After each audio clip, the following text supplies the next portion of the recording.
What's going on, everybody? Doc from Average Gamer Guys back yet again, continuing our Best Leader series. Sergeant Johnson, name of the game today. Take a look at the deck real quick. This is what we're using. We'll see how it goes. Good hard counter units, and gonna focus on the bunker drop. We've been doing a lot of Sergeant Johnson gameplay over the last little bit. Enjoying the new DLC, but we'll run him through the ringer in this series. I'm gonna try out EMP Mac Blast, see how that goes. I haven't been sold on it, but I also do want to kind of try it out. I think the direct damage dealing powers is, as we kind of continue through the series, is important, so we threw it in there. If you're new to the channel or new to this series, essentially what we're doing is I'm taking each of the leaders, I'm going in 2 back-to-back 1v1 blitzes, generally with the same deck. We'll take a look after the first match to see if there's anything we need to change. And I'm going to use those 2 games kind of as a basis. I'm trying to answer the question for myself, or at least get a little bit more information about are all the leaders viable, and then kind of try to rank order them and get a little bit of notes and reasons why certain leaders might be more viable than others. I think after the patch and the recent balance updates and all that stuff, that generally I'm seeing so far, this will be our 4th. I'm seeing with the first 3 that everybody definitely is viable, but there are some certain things that make certain leaders a little bit better than others. So we'll see how Sergeant Johnson fares in our 2 games. Obviously we can't control who we match against and those kinds of things, but so far it's been actually really balanced. Generally right around my rank, maybe a little bit lower. I think with Colony, the video that we just did the other day was the first time that we saw anybody that was more than 10 levels, ahead of us. So generally keeping pretty close. Veteran level generally staying pretty much the same across the competition, and then getting a good variety of what we match against as well as player skill. So so far this experiment has been working out pretty decently. Again, if you're new to the channel, do all that great stuff. Make sure you subscribe, hit that little bell button to get notifications. Like and comment down below, just lets us know, 1, that you're enjoying the content, 2, we really like to reach out and chat with you guys. So getting some of your thoughts on each of the videos and each of the different leaders will be really interesting. We also have the Xbox Average Gamer Guys Club. Feel free to join that. You can also follow us on Twitter. That's in the link for that is in the description below. Just kind of helps you get more notifications of when we're going to do streams and upload videos. So here we're straight 31 to 31, and we've got a little Decimus action against Sergeant Johnson. So we'll see how this goes. Again, it's kind of neat. Hopefully, maybe in the second game we'll be able to play against UNSC. Just so we can kind of see if there's any variance with Sergeant Johnson. But my main strategy is going to pretty much remain the same as it has been over the last little bit, especially since Sergeant Johnson released, is to try to get established, get some bunkers down, and just do some hard hold on the points early to try to get ourselves established, win some of those early fights, obviously win the energy war, and then from there we'll just kind of take it as it goes. But bunker drop's going to be one of the core significant things we want to get down. And as usual, it seems with me at least, I don't ever start with it, but boom, man, that was lucky. I think that's the first time that's ever happened where I can only do a single cycle and get to it. So we'll go fight to grab this energy, and we'll make this push to this point.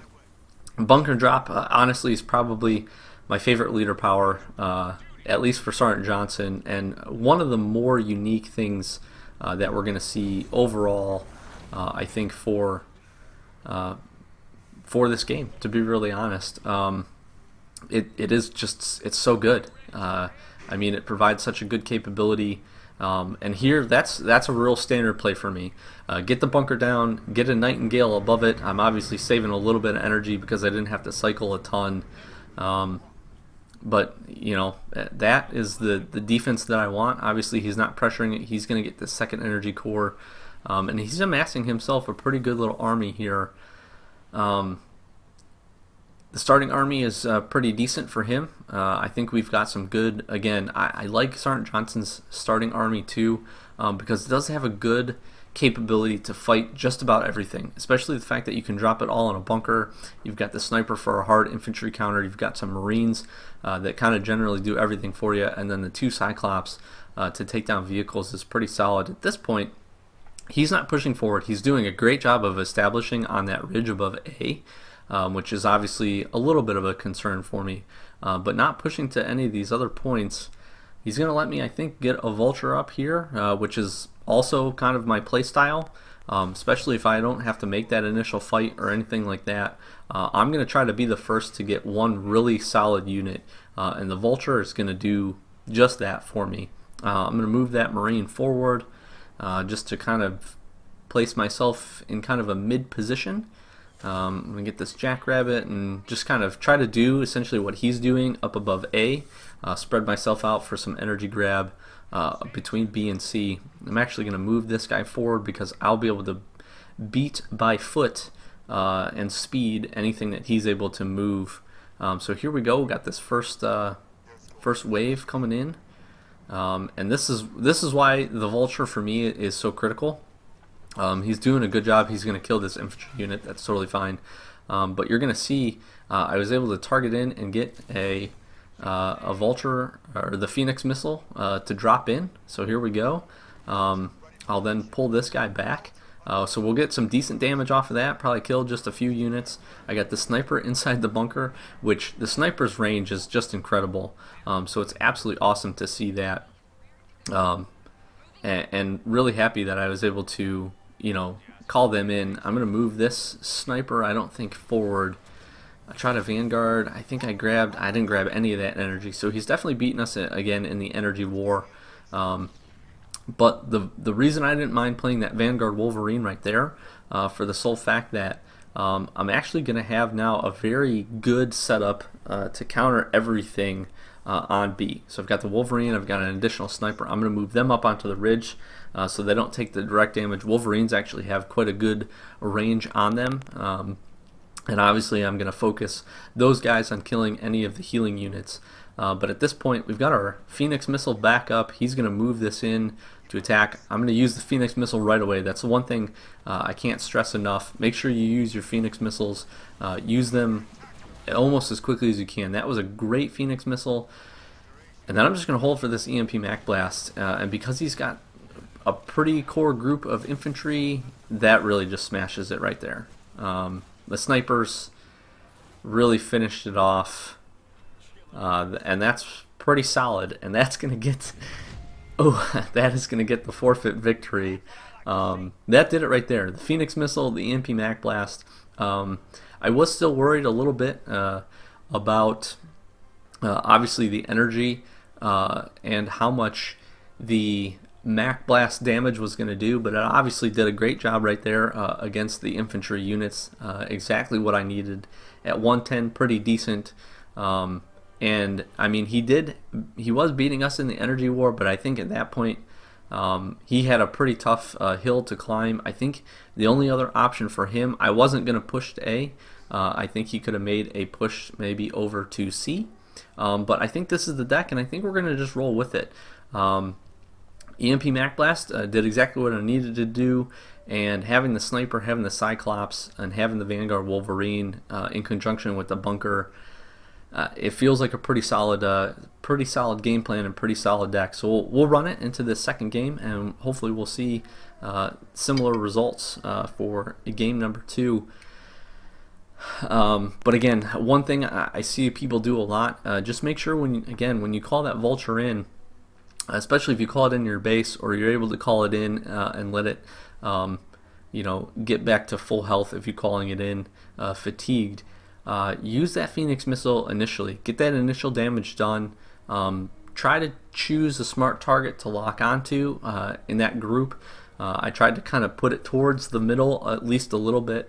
That way anything in the front that would end up dying, if the Phoenix missile loses its lock, it will kind of just continue on a straight trajectory. And I've seen it miss before. So it's important to kind of target something that's either not going to die really quickly if you've got kind of a small team setup like I did, or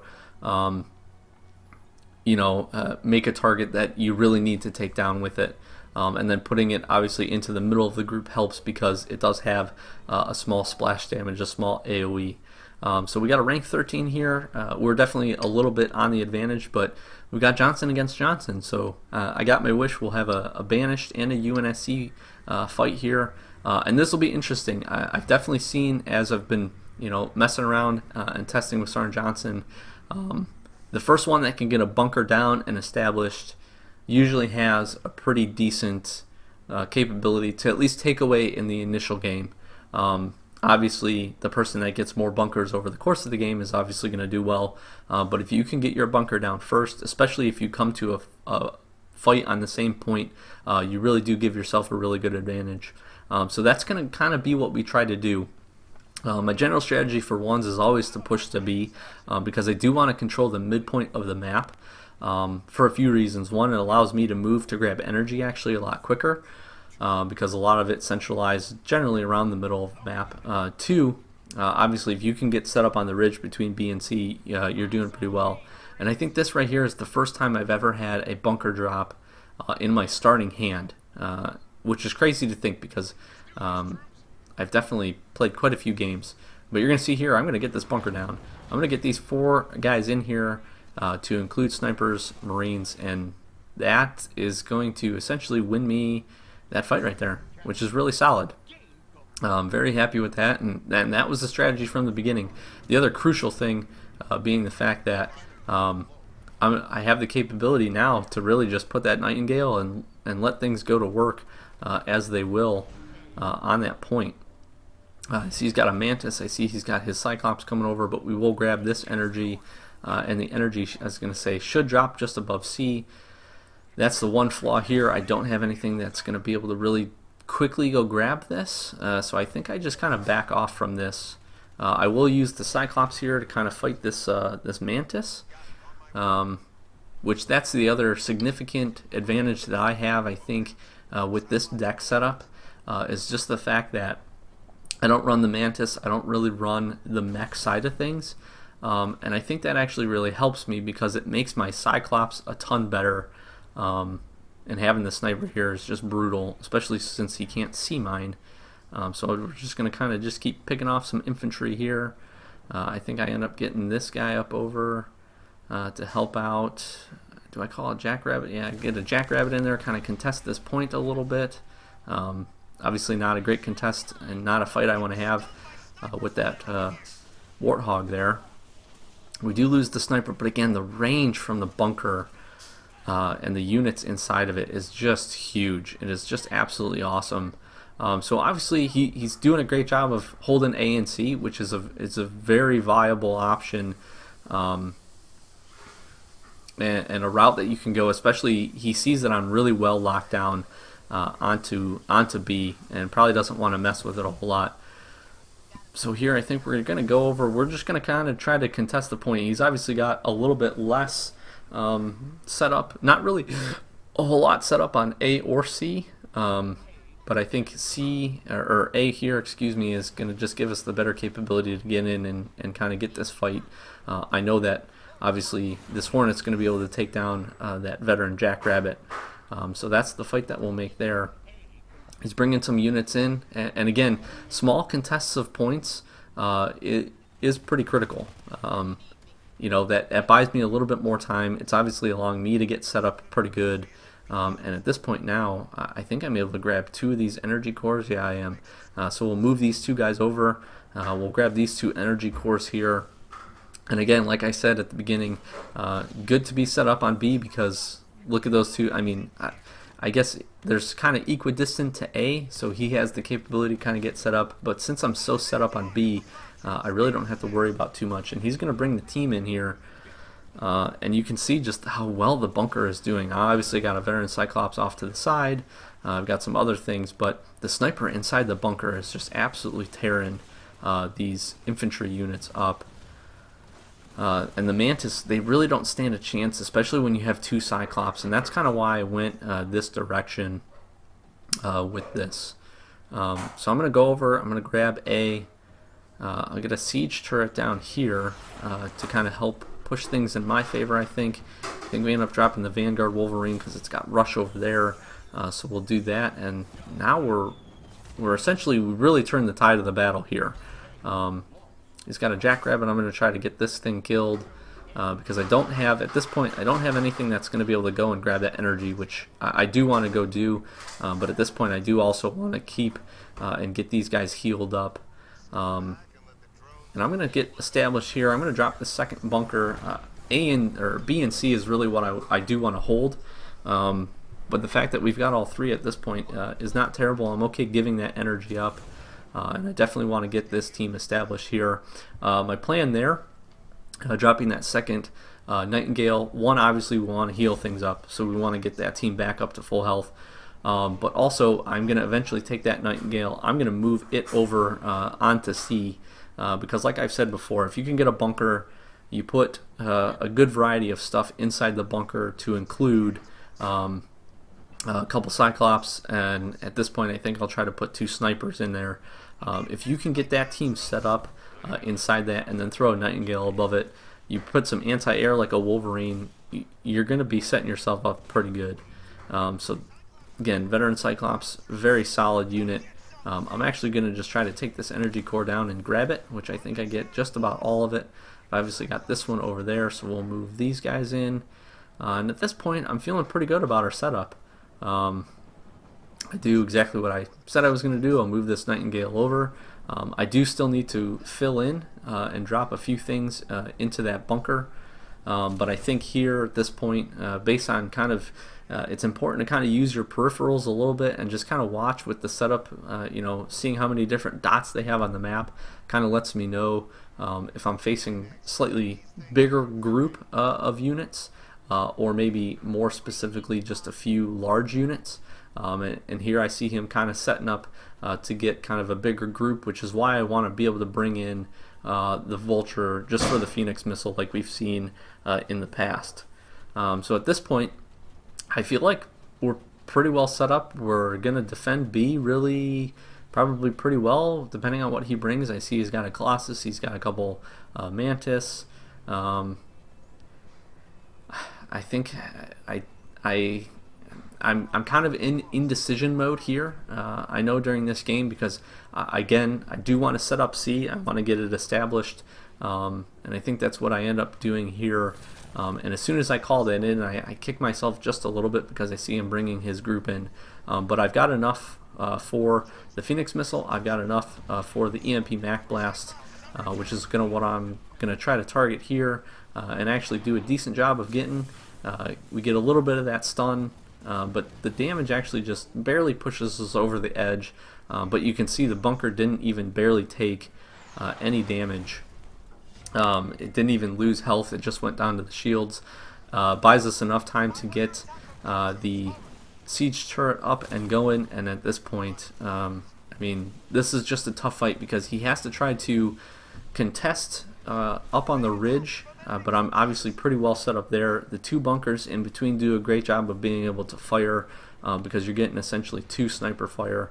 I see him drop a siege turret in there, which just honestly isn't going to work out. So 2-0 with Sergeant Johnson, pretty good fights. Obviously we had a little bit of a level advantage here, and a decent fight at the beginning, but like I said, if you can get that first bunker down, you're usually going to do yourself a pretty good favor. EMP Mac Blast, I'm becoming more of a fan of it.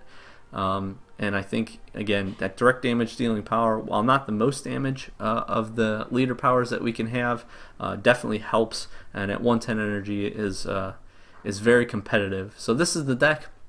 Honestly, no changes. Obviously, I'm not running Sergeant Johnson himself. His hero unit is great. But as we kind of go through this series, I'm realizing that, about the 140 to 160 energy is about as high as I want to go. And then beyond that, we don't want to push too much because I don't want to invest too much into a single card or a single unit. And so I'm very happy with this build. I think Sergeant Johnson looking back on the other 3 that we've done at this point, if you haven't seen them, go check them out. He's setting up pretty good. I really do like him. I think he's a very solid leader. So we'll continue the series. Stay tuned for the rest of the week. Got the rest of the leaders coming, 1 a day. Hopefully you guys are enjoying this series. I really have enjoyed making it so far, and we'll continue as we finish through. So Doc with Average Gamer, guys, thank you so very much for watching this one. We'll check you in the next one.